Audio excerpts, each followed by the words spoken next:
projet de doctorat? Ouais. Ben, en fait, c'est ça. Moi, je travaille en robotique. OK. Puis j'ai toujours travaillé sur l'aspect reconnaissance de la parole, reconnaissance audio. Donc, ce que c'est en termes simples, c'est que, par exemple, maintenant, de nos jours, on a des smart speakers comme Alexa, Google Google Home. Home, toute la panoplie, ils ont chacun leur propre speaker. Puis l'idée, c'est que tu peux parler, tu peux donner une commande, fais jouer telle chanson, fais ci, fais ça. Puis le système est capable de te comprendre. Nous, on veut amener ça sur des robots. Donc, des robots, ça peut être on a toujours la vision du robot humanoïde, là, comme dans les films de science-fiction, mais ça peut être aussi tout simplement, par exemple, dans un entrepôt, un robot qui va chercher des boîtes puis qui les déplace à différents endroits. Bien, tu n'as pas nécessairement toujours accès à une télécommande ou une interface graphique où tu peux commander le robot. Par contre, la voix humaine, c'est quelque chose de très naturel. C'est comme ça qu'on communique entre nous. Donc, on veut utiliser ça comme modalité pour communiquer avec le robot. Pour lui dire, par exemple, arrête ce que tu fais ou attention, il y a quelque chose, ou vraiment intervenir de façon rapide et naturelle. Puis le défi qu'on a, c'est que contrairement à tout ce qui est haut-parleur intelligent, le robot, il est très bruyant parce qu'il a ses propres moteurs. Peu importe la tâche qu'il fait, il va se déplacer, il va faire du bruit. Donc, ce bruit-là est capté. Il s'entend lui-même, si on veut, faire ce bruit-là. Et puis, il n'est pas forcément connecté au cloud. Il peut être simplement hors ligne, donc il est autonome. Il a son propre ordinateur à bord qui fait les calculs, qui planifie les choses. Donc, les haut-parleurs intelligents, quand tu donnes une commande, ça s'en va sur le serveur, c'est analysé par un ordinateur très, très puissant, puis ça te revient avec la réponse. Ça pour Alexa, mettons, Alexa et Google Home, ce serait ça. Alexa, exact. Mettons, tu demandes quelle date on est aujourd'hui, il va enregistrer, il va comprendre ce que tu as demandé, il va vérifier sur Internet, puis il va te ramener la réponse qu'il va te dire. Tandis que le robot, lui, il n'a pas nécessairement cette capacité-là. Il faut que tout le calcul se fasse sur le robot. Donc, ça vient influencer comment on design notre système parce qu'on ne peut pas se permettre nécessairement d'avoir des algorithmes d'une complexité extrêmement élevée parce que ça pourra pas, l'ordinateur à bord du robot ne sera pas assez puissant pour faire les calculs puis répondre dans des délais acceptables. OK, donc, dans le fond, c'est ça, c'est des questions de vitesse, là. Des questions de vitesse, exact. Donc, puis avec les robots, c'est que le robot se déplace tout le temps. Nous aussi, on se déplace. Donc, l'environnement est dynamique. Donc, si je suis dans la même pièce, ben, je vais avoir, par exemple, une certaine réverbération, un certain bruit de fond, mais ça va être assez constant, si on peut dire ça comme ça. Okay. Par contre, si je me déplace d'une pièce à l'autre, puis que le robot aussi, il fait des mouvements, ben, l'environnement acoustique change constamment. Donc ça, c'est très difficile parce qu'on essaie de toujours compenser pour ce qui est un bruit de fond versus ce qui est la parole qui nous intéresse. Puis le fait que ça change tout le temps, ça rend la tâche beaucoup plus difficile. Fait qu'il y a il y a des micros partout sur le robot, puis ils n'entendent pas nécessairement bien partout. Il y a du son, il y a du bruit, il y a du... Exact. Le robot, lui, il ne mappe pas où est-ce que tu es dans la pièce, il ne check pas ces affaires-là, il ne sait pas... Il peut le faire, il y a des caméras souvent, il y a des lidars qu'on appelle, qui sont des genres de capteurs de distance, puis on peut créer c'est intéressant, on peut créer une genre de représentation visuelle de l'environnement, mais ça reste que les conditions acoustiques comme telles sont toujours assez difficiles à prédire là, parce que ça dépend de beaucoup de facteurs. Fait que, moi, au doctorat, ce que j'ai fait, c'est que j'utilisais plusieurs micros, donc 8 ou 16 micros qu'on installait sur le robot à différents endroits. Puis on s'en servait comme d'une antenne pour savoir d'où le son provient. Donc, quand l'onde sonore se propage dans l'air, ben, si j'ai différents micros, l'onde va arriver au microphone un après l'autre selon un ordre qui va être influencé par la direction d'arrivée. Donc, on peut calculer d'où venait le son de une ou même plusieurs sources. Puis après ça, on pouvait dire, ben, je vais faire comme une écoute sélective. Je vais l'écouter juste dans la direction de telle source parce que c'est potentiellement la personne qui va me donner ma consigne. Puis tel autre son que j'entends, c'est par exemple une télévision qui joue en background ou un ventilateur ou peu importe. OK. Donc, c'était de faire on appelle ça, utiliser des matrices de micro pour faire de l'audition sélective.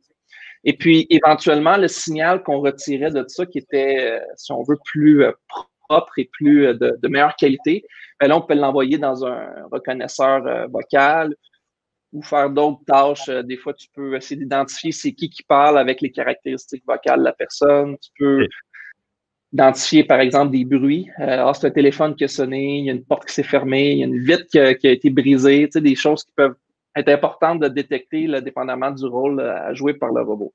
Ça, c'est pas connecté dans le cloud. Ça, c'est à l'intérieur même du robot? Oui, à l'intérieur même du robot. Est-ce que tu designes les systèmes informatiques là, à l'intérieur qui, justement, décodent ces informations-là? Oui. Une partie de ma job, c'est que, dans le fond, il y a des librairies, évidemment, qui existent parce que depuis des années, tout le monde contribue à sa façon, puis il y a du code source qui est mis en ligne, puis on peut utiliser ça. Mais dans le cadre de mon doctorat, entre autres, ce qu'on remarquait, c'est que les librairies qui existaient étaient souvent pas nécessairement adaptées pour faire un traitement très rapide de l'information. C'était plus des librairies pour... Je vais te stopper souvent comme ça parce que pour des détails, là, quand tu dis une librairie de code source, c'est carrément des lignes de code informatique. Exact, excuse, ouais, okay. Exactement. C'est bon. Mettons, moi, j'écris plusieurs lignes de code, je fais un module qui permet de faire une tâche, je le mets sur Internet, puis je le partage gratuitement. Fait que là, je dis, ben voici. Pour le prendre, OK, puis dire... Ouais.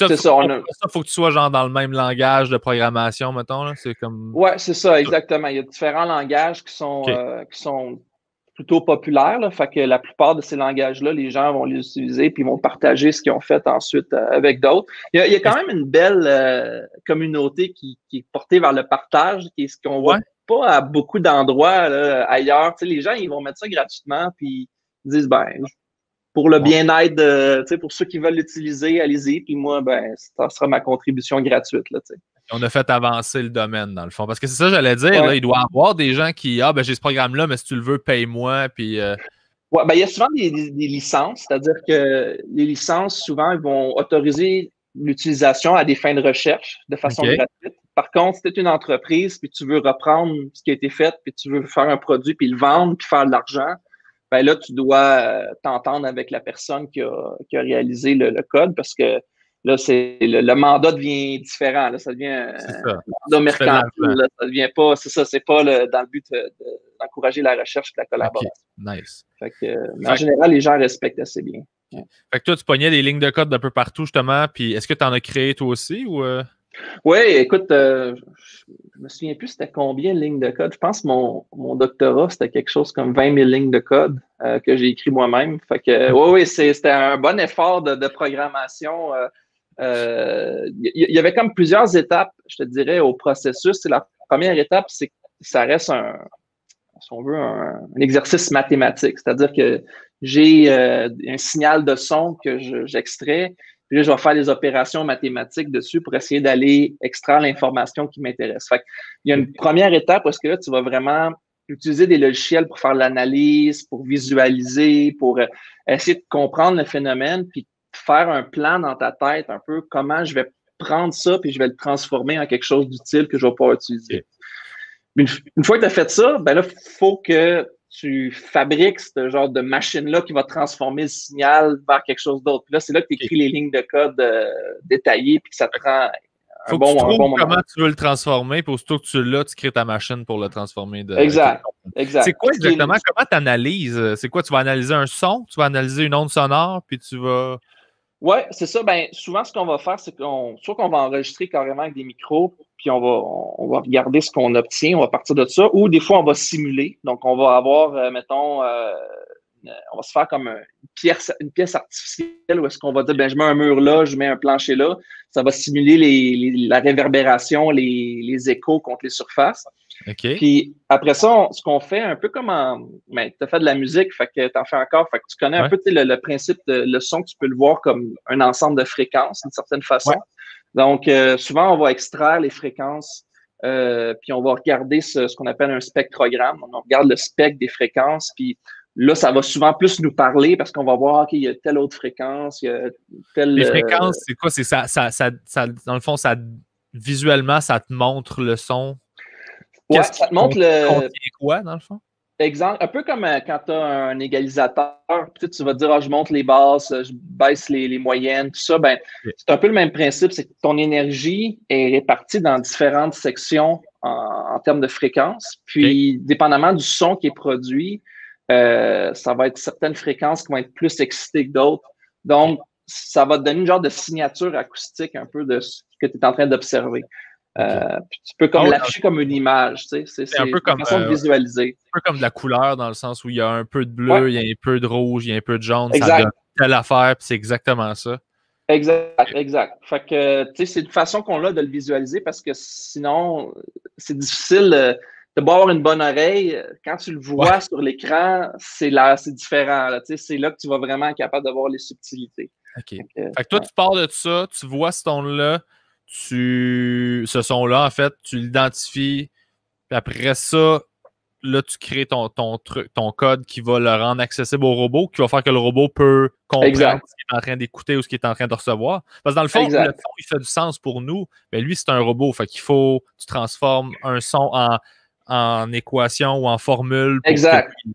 C'est ça, nous on a un système auditif vraiment incroyable, mais on a aussi appris à s'en servir. Tu sais, quand on était des nouveaux-nés, nos oreilles fonctionnaient, mais on captait plein de choses, mais on n'était pas capable d'extraire un sens à ça. Puis là, à un moment donné, on a appris à parler, on a appris à reconnaître différentes choses, des événements sonores, pas juste la voix humaine.